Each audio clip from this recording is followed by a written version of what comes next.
Hello everyone, good evening. आप सभी का ईग्राम चैनल पर स्वागत है। जैसा कि हम आपके लिए पूरा एंशिएंट हिस्ट्री का एक सीरीज लेकर आए हैं, तो उसमें आज हम लोग पोस्ट मौर्यन एज को देखेंगे। यानी कि मौर्यन एज के बाद जो मगध का हाल क्या हुआ था, मगध का कैसे कंडीशन हुआ था, ये सारा कुछ हम लोग देखेंगे। इससे पहले आप सभी को धनतेरस की हार्दिक शुभकामनाएं और आप लोगों को दिवाली की भी हार्दिक शुभकामनाएं। आप लोग अच्छे से दिवाली मनाओ, लेकिन साथ ही साथ पढ़ाई भी करना वो भी जरूरी है। तो देखो, मौर्यन एज के बाद क्या हुआ कि मगध जो है वो उसमें उतने स्ट्रॉन्ग राजा नहीं रहे। मगध बहुत छोटा सीमित कर रह गया था, क्योंकि इसके बाद बहुत सारे राजा, बहुत सारा वंशज जो है वो चेंज होते रहा। मगध का फिर राइज कब हुआ? 300 एडी के बाद, जब गुप्ता आए। गुप्ता के टाइम में फिर से मगध का राइज हुआ।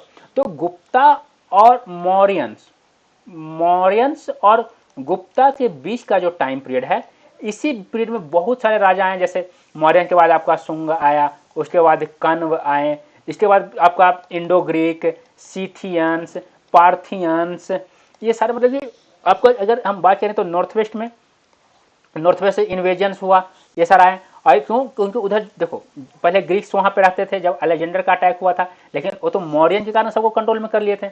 और इधर आप साउथ में देखो तो सतवाहना, ये सब नए नए किंगडम भी राइज हो गए थे, क्योंकि मौर्यन में क्या था, मौर्यन का किंग जो थे वो बहुत बिग थे, बहुत कमजोर राजा थे। अशोका के बाद अगर हम बात करें तो अशोका के बाद कोई भी स्ट्रॉन्ग राजा मौर्यन के पास नहीं रह पाए, जो कि इतने बड़े जो राज्य था उसको संभाल सके। तो इस कारण से बहुत छोटे छोटे इंडिपेंडेंट राजा बन गए। लेकिन वही बाद में जब फिर गुप्ता पीरियड आता है तो फिर से मगध राइज करता है। और हर साल मोस्टली मगध का जो लास्ट स्ट्रॉन्ग राजा रहता है वो कौन रहता है? हर्षा, यानी कि हर्षवर्धन। इसके बाद मगध का नाम, मगध जो है वो सेंटर ऑफ पावर नहीं रहता, फिर सेंटर ऑफ पावर लगभग दिल्ली बन जाता है, या फिर आपका दिल्ली फिर सेंटर ऑफ पावर बन जाता है बाद में। जब इससे पहले Magadh Pataliputra centre of power रहता है। तो हम लोग देखते हैं। तो अब हम बात करते हैं कि आखिर हम कैसे पढ़ते हैं, कहाँ से सारा जानकारी हमें मिला। तो अगर हम सोर्सेज की बात करें तो सबसे पहला सोर्सेज क्या है? इंस्क्रिप्शंस, यानी कि शिलालेख। तो इसमें सबसे पहला inscription Junagadh inscription of Rudradaman. ये भी आपका सीथियंस ग्रुप का ही है, रुद्रदमन, जो कि आपका जूनागढ़ गुजरात साइड में रूल करता था। ठीक है ना। देखो, वो 5 ग्रुप में सीथियन जो थे वो मोस्टली 5 ग्रुप में डिवाइड हो गए थे। उन्हीं का एक ब्रांच था जो कि जूनागढ़ में रुद्रदमन उसी ब्रांच का एक राजा था। अरे वहां पे जूनागढ़ इंस्क्रिप्शन लिखवाया था, किसमें? संस्कृत लैंग्वेज में, क्योंकि इसको संस्कृत बहुत पसंद था। दूसरा आपका उड़ीसा में हाथी गुम्पा इंस्क्रिप्शन है, खारवेला राजाओं का। इससे भी आपका किसका? ये पुष्यमित्र शुंगा का युद्ध हुआ था। तो ये भी आप इसका जो इंस्क्रिप्शन है इसमें भी सारा कुछ हमें पोस्ट मौर्यन इसके बारे में पता चलता है। धान देवा का आपका अयोध्या इंस्क्रिप्शन, कन्हेरी इंस्क्रिप्शन आपका वशिष्ठ पुत्र पुलमई। ये आपके सतवाहना रूलर्स हैं। सतवाहना रूलर्स एक्चुअली में अपने नाम के साथ अपने माता जी का नाम लगाते थे। जैसे अभी देखते हो बहुत सारे लोग अपने नाम के साथ अपने पिताजी का नाम लगाते हैं, लेकिन सतवाहना रूलर जो होते थे वो अपने नाम के साथ अपने माता जी का नाम लगाते थे। इसके अलावा अगर हम साहित्यिक स्रोत का बात करें, लिटरेरी सोर्सेज का बात करें, तो दिव्य वादना, ललित विस्तारा, ये क्या है? संस्कृत बुक है जिसमें बायोग्राफी ऑफ बुद्धा क्या है, ये है। आपका geography of Strabo, natural history of Pliny का जो नेचुरल हिस्ट्री है। और फिर लामा तारानाथ जो है वो हिस्ट्री ऑफ तिब्बत लिखे हैं। तो इसमें सारा कुछ उसमें के बारे में हिस्टोरिकल, आपका जो भी पॉलिटिकल, सोशल, सारा कुछ लाइफ के बारे में पता चला है। हर्ष चरित्र जो है आपका वानभट्ट का, इसमें से पता चला है। बृहदारण्यक उपनिषद से इस समय के बारे में पता चला है। पाणिनि का अष्टध्यायी है, उससे भी हमें सारा कुछ पता चला है। इसके अलावा कालिदास का जो मालविका अग्निमित्रम जो है, मालविका अग्निमित्रम बुक जो कालिदास का है, उससे भी हमें बहुत कुछ पता चला है। क्योंकि ये अग्निमित्रा कौन थे? पुष्यमित्र शुंगा के बेटे थे, और ये बहुत ही स्ट्रॉन्ग राजा थे, और ये मालविका से प्यार करते थे। तो ये मालविका अग्निमित्रम एक लव स्टोरी है जो किसके द्वारा लिखा गया है? कालिदास के द्वारा लिखा गया। अगर हम बात करें कि कालिदास हमारे लिए इंपॉर्टेंट है, इनका कितना, मेनली कालिदास का 7 इंपॉर्टेंट बुक है। ये सातों किताब का आप नाम ध्यान रखना। कालिदास का 7 इंपॉर्टेंट बुक है। एक तो आपका ये हो गया मालविका अग्निमित्रम, ठीक है। दूसरा आपका क्या है? अभिज्ञान शकुंतलम, अभिज्ञान शकुंतलम, राइट। अगर हम तीसरा बुक का बात करें, ये दूसरा हो गया। तीसरा का बात करें तो ऐसा क्या कौन सा है? विक्रमोर्वशीय,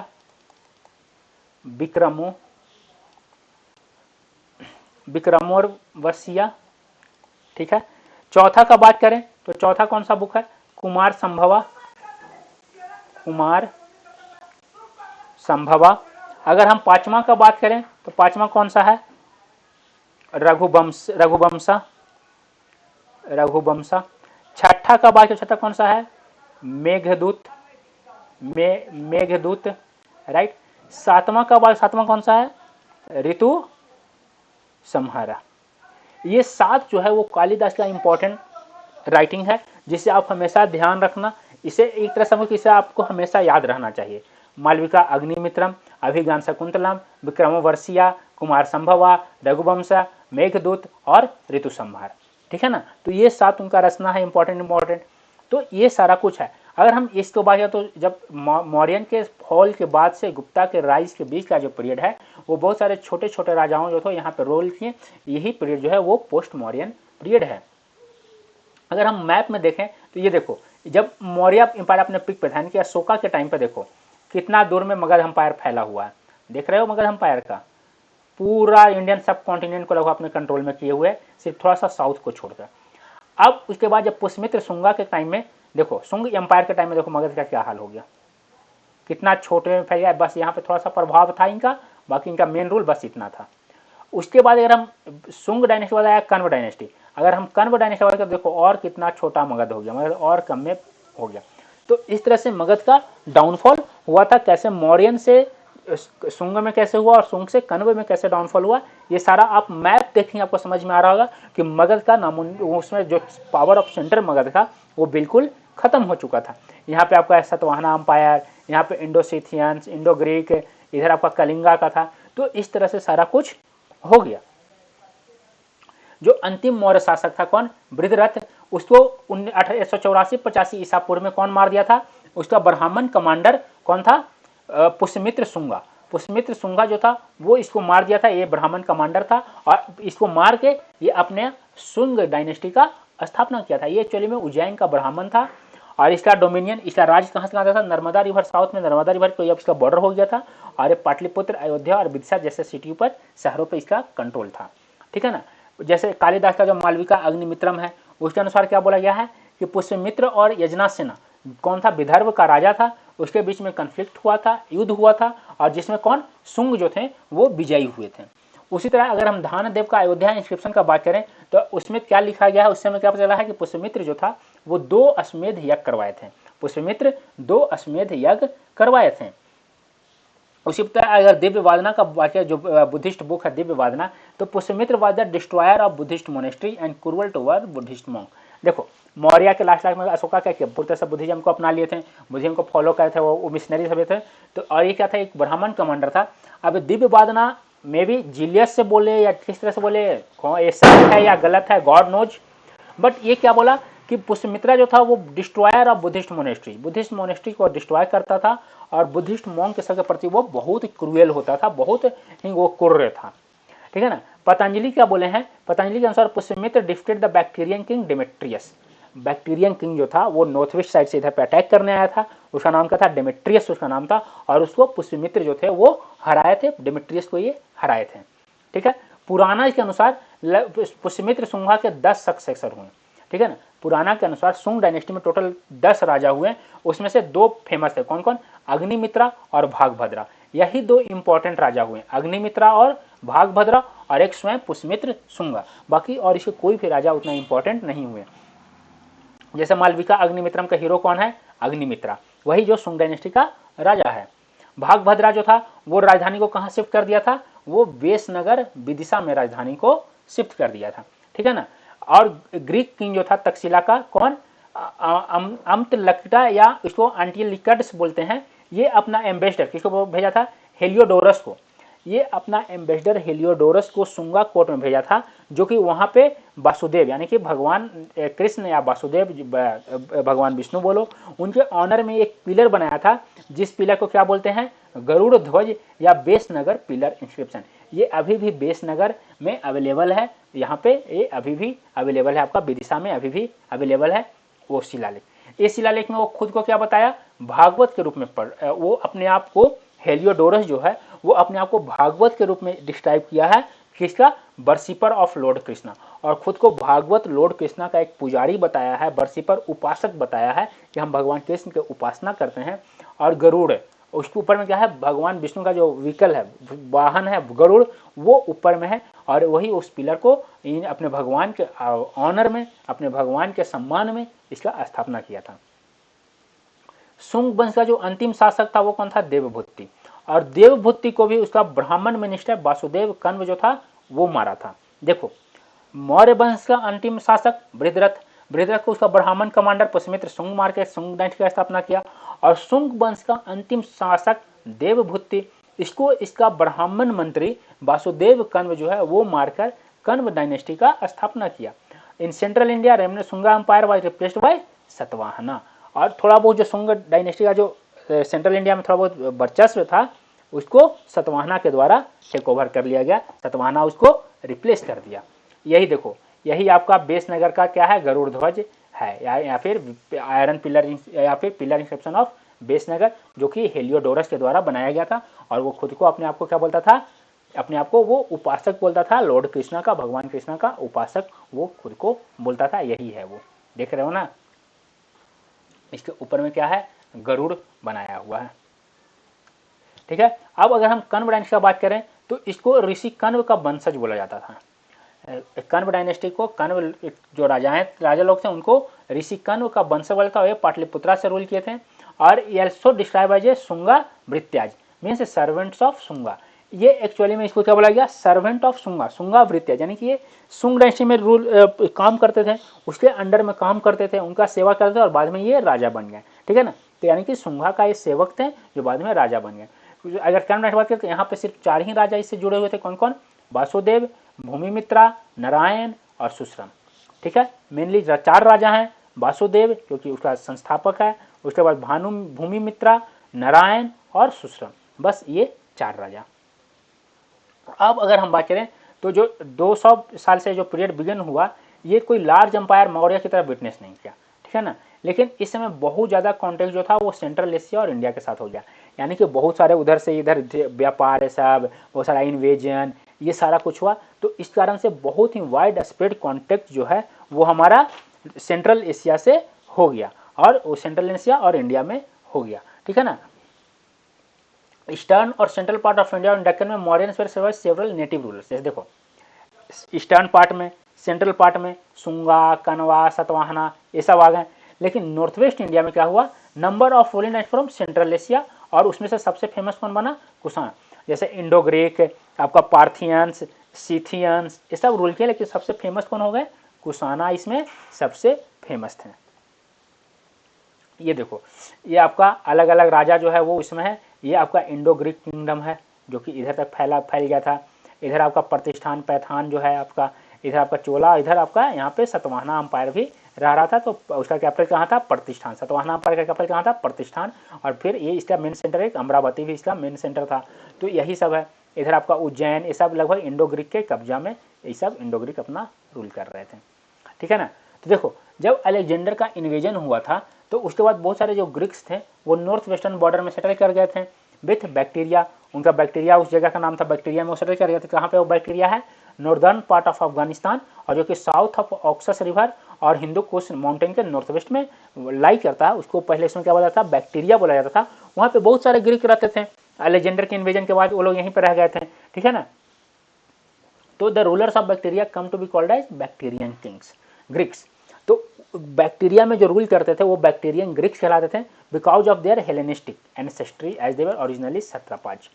मीन्स क्योंकि उनका जो एंसेस्टर थे वो ग्रीक के थे, वो जो पीछे जो पीठ पे हेलेनिस्टिक ऐसा जो रखते थे, तो इसीलिए, और वो ओरिजिनली क्या थे? ग्रीक के सत्रपाज थे, यानी कि राजा थे, सबऑर्डिनेट रूलर थे Seleucid empire of West Asia के। वेस्ट एशिया के जो सेल्यूसिड एम्पायर था उसके ये क्या थे? सबऑर्डिनेट, उसके अंडर में ये रूल करते थे। ठीक है ना। तो 3rd सेंचुरी बीसी के टाइम में जो डियोडोटस फर्स्ट था, गवर्नर ऑफ बैक्टीरिया, बैक्टीरिया का गवर्नर, वो किसके रिवोल्ट कर दिया? एंटियोकस के विरोध। आपको याद होगा एंटियोकस जो था वो सेलुकस के बाद वहाँ ग्रीक का राजा बना था, याद है? अलेक्जेंडर के बाद सेलुकस, सेलुकस के बाद एंटियोकस वहाँ का राजा बना था। तो इसके खिलाफ डियोडोटस जो था वो विरोध कर दिया, विद्रोह कर दिया, और वो एक इंडिपेंडेंट बैक्टीरियन किंगडम स्थापित कर दिया, बैक्टीरियन ग्रीक किंगडम वहाँ पे स्थापित कर दिया। उसके बाद 145 ईसा पूर्व में क्या हुआ? प्रेशर किसका आ गया? सिथियंस ट्राइब का।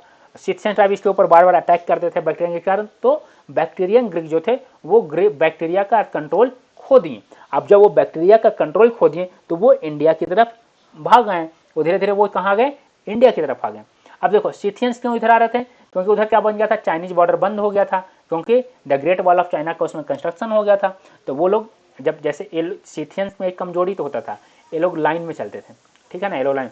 तो अब जब इधर आपका ग्रेट वॉल ऑफ चाइना बन गया तो इधर आ जाएंगे, तो इधर आ गए तो सेंट्रल एशिया में आ गए, तो जो सेंट्रल एशिया में है वो इधर आ जाएगा। तो इस तरह से ये सारा कुछ हुआ था। तो ये अपना ग्रीक और पार्थियंस पे टेंशन हो गए, और जब सिथियन पुश किए तो बैक्टीरियन ग्रीक कहाँ पे फोर्स हो गए, नॉर्थ वेस्ट इंडिया को इन्वेड करने के लिए फोर्स हो गए। और उसमें नॉर्थ वेस्ट इंडिया में क्योंकि कोई भी स्ट्रॉन्ग राजा नहीं था, कोई भी उतना जो कि इन लोग को रोक सके, तो ये लोग यहाँ पे अपना रूल करने लगे, ठीक है। तो अगर हम इसके बाद बात करें तो इसी समय सक्सेसर ऑफ अशोका बहुत कमजोर था, जो कि ये जो फॉरेन इन्वेजन था, इस फॉरेन इन्वेजन को वो लोग रोक नहीं सके, उनमें इतनी ताकत नहीं थी कि वो इस फॉरेन इन्वेजन को रोक सके, क्योंकि वो लोग बहुत कमजोर थे, उनके पास ना तो उतना स्ट्रॉन्ग सैनिक था, ना वो तो इतने एम्बिशियस थे, ना ही उनके पास इतना मेंटल पावर था। तो वो लोग अपने आप को सरेंडर कर दिए, वो लोग चुपचाप रह गए। धीरे धीरे मौर्यन एम्पायर जो था वो सिमटता गया, फिर सुंगा आ गया, कनवा आ गया, वो लोग और कमजोर थे, और ये पूरी तरह से खत्म हो गया। इंडो ग्रीक कुछ डिकेट्स तक रूल किए नॉर्थ वेस्टर्न पार्ट ऑफ सब कॉन्टिनेंट में। फिर क्या हुआ, ये जो बैक्टीरियन ग्रुप थे वो नॉर्थ वेस्ट इंडिया में रूल लगभग 100 साल तक किए, और इन्हीं को क्या बोला गया, इंडो ग्रीक। ये मोस्टली 100 साल तक यहाँ पे रूल किए, और इनको क्या बोला गया, इंडो ग्रीक इनको बोला जाता था, ठीक है ना। इसमें सबसे पहला कौन राजा था, डेमेट्रियस, किंग ऑफ बैक्टीरिया। ये इंडिया में लगभग 190 ईसा पूर्व में इन्वेड किया, और ये इसको पुष्यमित्र शुंगा के साथ इसका कन्फ्लिक्ट हुआ था। इसके कारण क्या हुआ, ये बहुत ज़्यादा पार्ट जो मॉडर्न एम्पायर था वो वहाँ पे जीत लिया, और इसको बैक्टीरियन रूल में अपना मिला लिया, जो कि हिंदू कुश के साउथ में था। ये कैपिटल कहाँ बनाया था, सकाला सियालकोट, जो पाकिस्तान में सकाला सियालकोट जो है, सियालकोट को ये अपना कैपिटल बनाया था। उसके बाद जो इसका बहुत इंपॉर्टेंट राजा था वो कौन था, मिनेंदर, यानी या फिर उसको मिलिंदा भी नाम था, या मिनेद्रा भी नाम था। ये 165 ईसा पूर्व से 145 ईसा पूर्व तक रूल किया, और ये सबसे इम्पोर्टेंट वहाँ का राजा था, जो कि यहाँ पे वो बहुत सारा अंपायर जो था अपना वो इंडिया के बॉर्डर तक, फ्रंटियर तक वो ले आया था। इतना ये बहुत ही, ये इंडो ग्रीक का बहुत इंपॉर्टेंट राजा था। ये गंगा यमुना दावों पे भी इन्वेड किया, लेकिन इसको ये अपने कंट्रोल में नहीं रख पाया, क्योंकि यहाँ से वहाँ का डिस्टेंस बहुत ज़्यादा था। तो ये जीत के गया, तो यहाँ पे फिर से जो लोकल थे वो अपना कब्जा कर लिए, तो इस कारण यहाँ पे कंट्रोल नहीं रख पाया। हाँ, ये आपके लिए है, ये हमेशा क्वेश्चन आता है कि मिलिंदा को या मिनेंदर को कौन था जो बुद्धिज्म में कन्वर्ट किया था। तो किंग मिलिंदा को नागसेन, एक बुद्धिस्ट मॉन्क थे नागसेन, जो कि इनको क्या कहते हैं, बौद्ध धर्म में कन्वर्ट करवा दिए थे। और किंग मिलिंदा जो था वो बहुत सारा क्वेश्चन पूछा था नागसेन से, और नागसेन उस सारे क्वेश्चन का जवाब दिए थे। तो वो जो क्वेश्चन और आंसर जो है उसको एक बुक के फॉर्म में कर दिया गया है, और उस बुक का नाम क्या है, मिलिंद पान्हो। मिलिंद पान्हो का मतलब क्या होता है, क्वेश्चन ऑफ मिलिंदा, मिलिंदा के सवाल, मिलिंदा जो भी सवाल पूछा है ये सारा इसमें लिखा हुआ है। तो अगर आपसे क्वेश्चन आता है कि मिलिंदा को कौन जो मॉन्क थे वो बुद्धिज्म में कन्वर्ट किए, तो नागसेना। मिलिंद पान्हो क्या है, एक बुक है जिसमें मिलिंदा के द्वारा क्वेश्चन पूछा गया है और नागसेना के द्वारा जो जवाब दिया गया है वो सारा कुछ इसमें है, ठीक है। Text claim impressed by the answer, king accepted Buddhism. इस टेक्स्ट में लिखा हुआ है कि राजा जो थे वो नागसेन के आंसर से बहुत इंप्रेस हो गए और वो बुद्धिज्म को अपना लिए। उसके बाद अगला राजा कौन थे, हर्मेसस। ये इंडो ग्रीक के अंतिम रूलर थे, लास्ट रूलर थे, और इसको कौन डिफीट किया था, पार्थियंस जो थे वो last quarter of second century BC में इसको डिफीट कर दिए थे। और इस तरह से ग्रीक रूल जो था वो बैक्टीरिया में इंड हो गया, और साथ ही साथ हिंदू कुश के साउथ में भी इंड हो गया। और यहाँ पे अब कौन रूल करने लगे, पार्थियंस जो है वो रूल करने लगेंगे। तो अगर हम इम्पैक्ट की बात करें कि भारत और यूनानी शासन का क्या प्रभाव था, क्या इम्पैक्ट था, तो इंडो ग्रीक जो थे वो सबसे पहले जो थे वो गोल्ड के कॉइन इशू किए थे। याद रखिएगा, सब फर्स्ट इंपेरर, फर्स्ट जो डायनेस्टी है कौन है जो कि गोल्ड कॉइन इशू किया था, तो वो कौन था, इंडो ग्रीक सबसे पहला, ठीक है ना, ये यहाँ पे है। उसके बाद ये first to issue gold coin in India में सबसे पहले गोल्ड कॉइन इशू किए थे। ये बहुत सारे नए फीचर्स इंट्रोड्यूस किए थे, जैसे हेलेनिस्टिक आर्ट, वो सर के पीछे जो राउंड राउंड ऐसा घूमते रहता है वैसा आर्ट, लिटरेचर, जैसे कि गंधारा आर्ट आपका है, ये हम लोग डिटेल में देखेंगे। गंधारा आर्ट जो कि north west frontier of India में फैला था, ये इंडो ग्रीक का ही देन था, जो कि ना तो प्योरली ग्रीक था ना ही इंडियन था, ये इंडियन और ग्रीक का मिक्सचर था, इसलिए इसको इंडो ग्रीक बोला जाता है, इंडो ग्रीक आर्ट बोला जाता है।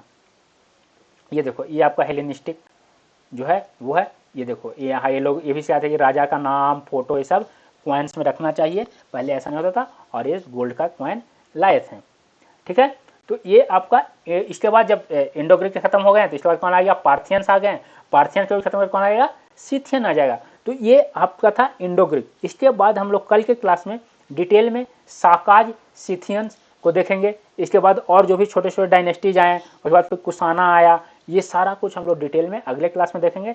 आज के लिए इतना ही। आप लोग अच्छे से पढ़ो। अगर आप लोग को कोई डाउट हो तो आप लोग पूछो। और आप जो हमारे जो क्लासेज है ऑनलाइन ऑफलाइन क्लासेज चल रहे हैं, अगर आपको जेएसएससी, जेपीएससी या यूपीएससी, बीपीएससी के लिए क्लासेज करने हैं तो आप हम से कंसल्ट कर सकते हो, आप हमें मैसेज करो। आपको बहुत ही कम दामों पे बहुत अच्छे से आपको गाइड करते हुए सारा कुछ पढ़ाया जाएगा। हम लोग का मेन फोकस आंसर राइटिंग पे रहता है। हम लोग आंसर राइटिंग पे ज़्यादा फोकस करते हैं। आंसर राइटिंग आपका करवाएंगे, आपका टेस्ट सीरीज, आपका क्वेश्चन करवाएंगे। ये सब पे हम लोग का मेन फोकस रहता है, क्वेश्चन और आंसर राइटिंग। आपको प्री के लिए हम लोग ज़्यादा से ज़्यादा आपसे क्वेश्चन बनवाएंगे, आपसे आंसर राइटिंग डेली आपको कम से कम 2 आंसर लिखवाया जाएगा, उसको इवेल्युएट किया जाएगा, आपको समझाया जाएगा कैसे आंसर लिखना चाहिए। तो ये सारा कुछ होगा। आज के लिए इतना ही। आप लोग अच्छे से दिवाली मनाओ और साथ ही साथ पढ़ाई करो और जमकर क्रैकर्स, जो फायर क्रैकर्स है उसका यूज़ करो। दिवाली साल में एक बार आता है, एंजॉय करो। कोई रोक टोक नहीं, कोई ऑब्जेक्शन नहीं, कुछ भी नहीं। Enjoy your festival. Okay, thanks. आज के लिए इतना ही, मिलते हैं अगले क्लास में।